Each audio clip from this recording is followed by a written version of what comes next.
नमस्कार। तो इस वीडियो में हम बिहार पुलिस के जो प्रीवियस ईयर के जो प्रश्न हैं उनको हम लोग यहाँ पे सॉल्व करेंगे, देखेंगे। ये जो है बिहार पुलिस वनरक्षी 2019 में जो एग्ज़ाम हुआ था वो पेपर है, ठीक है।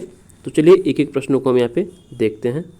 तो सबसे पहला प्रश्न यहाँ पे, सांख्यिकी लाभांश क्या होता है? तो 15 से 59 वर्ष की कार्यशील जनसंख्या को बोला जाता है जनसांख्यिकी लाभांश, ठीक है। अगला जो प्रश्न है वह है डाक संशोधन विधेयक। डाक संशोधन विधेयक में पॉकेट वीटो का प्रयोग किस राष्ट्रपति ने किया था? ठीक है, डाक संशोधन विधेयक में पॉकेट वीटो का प्रयोग किस राष्ट्रपति ने किया था? तो ज्ञानी जैल सिंह ने, ठीक है, ज्ञानी जैल सिंह। अगला जो प्रश्न है वह है महाराजाधिराज की उपाधि अपनाने वाला पहला गुप्त शासक कौन था? तो चंद्रगुप्त प्रथम। अगला जो प्रश्न है वो है भारतीय संविधान की अनुसूची 6 में किन किन राज्यों को शामिल किया गया है? तो असम, त्रिपुरा, मेघालय और मिजोरम को संविधान की अनुसूची 6 में शामिल किया गया है। नील दर्पण नामक पुस्तक किसने लिखी है? तो दीपबंधु मित्र ने। अगला जो प्रश्न है वो है निकोलो कोटी नामक इतालवी यात्री किसके शासनकाल में भारत आया था?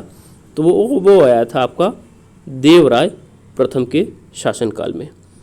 अगला जो प्रश्न है अवध के ब्रिटिश साम्राज्य में मिलने के समय अवध के नवाब कौन थे? तो वो थे वाजिद अली शाह। अवध के ब्रिटिश साम्राज्य में मिलने के समय अवध के नवाब कौन थे? तो वो थे वाजिद अली शाह। इसकी जो पीडीएफ है वो आपको हमारे टेलीग्राम चैनल में मिल जाएंगी। चैनल का जो लिंक है इस वीडियो के डिस्क्रिप्शन बॉक्स में डाल दिया गया है, आप वहां से जाकर के चैनल को ज्वाइन कर सकते हैं। चैनल पर नए हैं तो चैनल को जरूर सब्सक्राइब कर लीजिएगा। एग्ज़ाम से पहले आपको सारे सेट जो प्रीवियस ईयर के हैं वो आपको करवा दिए जाएंगे, ठीक है। अगला जो प्रश्न है वो है हाइसिस नामक उपग्रह का प्रक्षेपण किस यान से किया गया था? तो वो किया गया था PSLV C-43 से। अगला जो प्रश्न है महाराज वीर विक्रम हवाई अड्डा किस शहर में स्थित है? महाराज वीर विक्रम हवाई अड्डा किस शहर में स्थित है? तो वो स्थित है अगरतला में, ठीक है। बिहार का न्यूनतम जनसंख्या वाला जिला कौन है? तो वो है शेखपुरा, ये आपको पता ही होगा। अगला प्रश्न है असहयोग आंदोलन प्रारंभ होने का क्या कारण था? तो वो था आपका जालियांवाला बाग हत्याकांड जो कि अमृतसर में हुआ था। अगला जो प्रश्न है घातक क्या है? तो घातक एक लड़ाकू विमान है। अगला प्रश्न है कि बिहार का सर्वाधिक लिंगानुपात वाला जिला कौन है? तो वो है आपका गोपालगंज। अगला प्रश्न है भारतीय संविधान में कुल कितने भाग हैं? तो 22 भाग हैं। वोट देने का अधिकार भारतीय संविधान के किस अनुच्छेद में आता है? तो वो आता है अनुच्छेद 326 में। पूर्व पश्चिम गलियारा में पूर्वोत्तर भाग कौन है? तो वो है आपका सिलचर। हम्बनटोटा बंदरगाह किस देश में स्थित है? तो वो है आपका श्रीलंका में। डेट्रायट नामक नगर किसके लिए प्रसिद्ध है? तो वो आपका ऑटोमोबाइल के लिए प्रसिद्ध है। अगला सा प्रश्न है बिहार में शिशु मृत्यु दर कितना है? तो वो है आपका 44। बिहार के कितने प्रतिशत भूभाग पर अति सघन वन है? तो बहुत ही कम है, 0.35। अगला प्रश्न है कि बिहार में अंतर जातीय विवाह प्रोत्साहन योजना के तहत कितनी राशि दी जाती है? तो वो दी जाती है आपको 1 लाख रुपए, ठीक। चैनल पर अगर नए हैं तो चैनल को जरूर सब्सक्राइब कर लीजिएगा। आपके एग्जाम से पहले सारे प्रश्न जो है करवा दिए जाएंगे, जितने भी प्रीवियस ईयर के प्रश्न बनते हैं। अगला जो प्रश्न है रंगराजन कमेटी कब गठित की गई थी? तो ये गठित की गई थी 2005 में। अगला प्रश्न है 1919-20 ईस्वी में दरभंगा किसान आंदोलन के प्रमुख नेता कौन थे? तो वो थे सहजानंद सरस्वती। अगला प्रश्न है एक सींग वाला गेंडा किस राज्य में पाया जाता है? तो वो पाया जाता है कंचनजंगा नेशनल पार्क असम में, ठीक है। अगला प्रश्न है भारत का राष्ट्रीय वृक्ष कौन सा है? तो वो है बरगद। पृथ्वी दिवस कब मनाया जाता है? तो 22 अप्रैल। प्रकाश संश्लेषण किससे होता है? तो क्लोरोफिल से होता है। ठीक। अगला प्रश्न है भू स्थिर उपग्रह पृथ्वी से कितनी ऊंचाई पर स्थित होता है? तो वो होता है 36,000 किलोमीटर की ऊंचाई पे।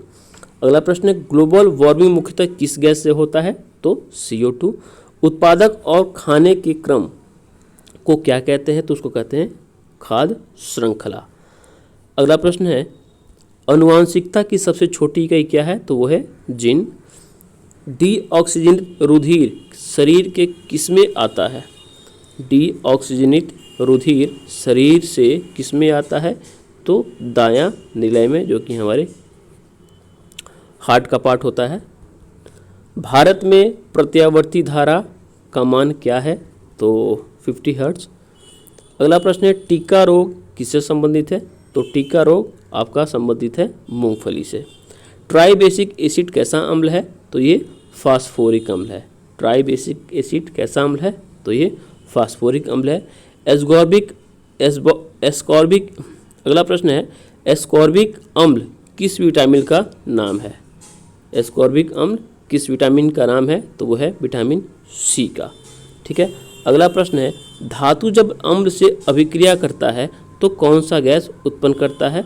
तो वो करता है हाइड्रोजन। कोई भी मेटल जब एसिड से रिएक्ट करेगा तो हाइड्रोजन गैस निकलता है। अगला प्रश्न है इलेक्ट्रॉनिक विन्यास 287 वाला अधातु तत्व कौन सा है? तो वो है आपका क्लोरीन, यानी कि 17। इसको ऐड करेंगे तो 17 ही होगा। ठीक। अगला प्रश्न है जाइलम का क्या कार्य होता है?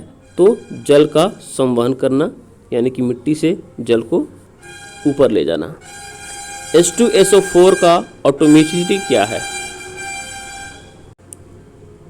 अगला प्रश्न है कि H2SO4 का ऑटोमिसिटी क्या है? तो वो है आपका 7। साबुन का सह उत्पादक क्या है? तो ग्लिसरॉल। गिलास में पानी पर बर्फ तैर रहा है, यदि बर्फ पिघल जाए तो आयतन पर क्या प्रभाव पड़ेगा? आयतन सेम रहेगा, उसमें कोई भी प्रभाव नहीं आएगा। ठीक है। अगला जो प्रश्न है पृथ्वी पर किसी वस्तु का पलायन वेग चंद्रमा पर उस वस्तु के पलायन वेग से क्या होगा? तो वो अधिक होगा। ठीक है, इसी को ध्यान रखिएगा। पृथ्वी पर किसी वस्तु का पलायन वेग चंद्रमा पर उस वस्तु के पलायन वेग से क्या होगा? तो अधिक होगा, क्योंकि वहाँ पे जो गुरुत्वाकर्षण होता है वो पृथ्वी से कम होता है।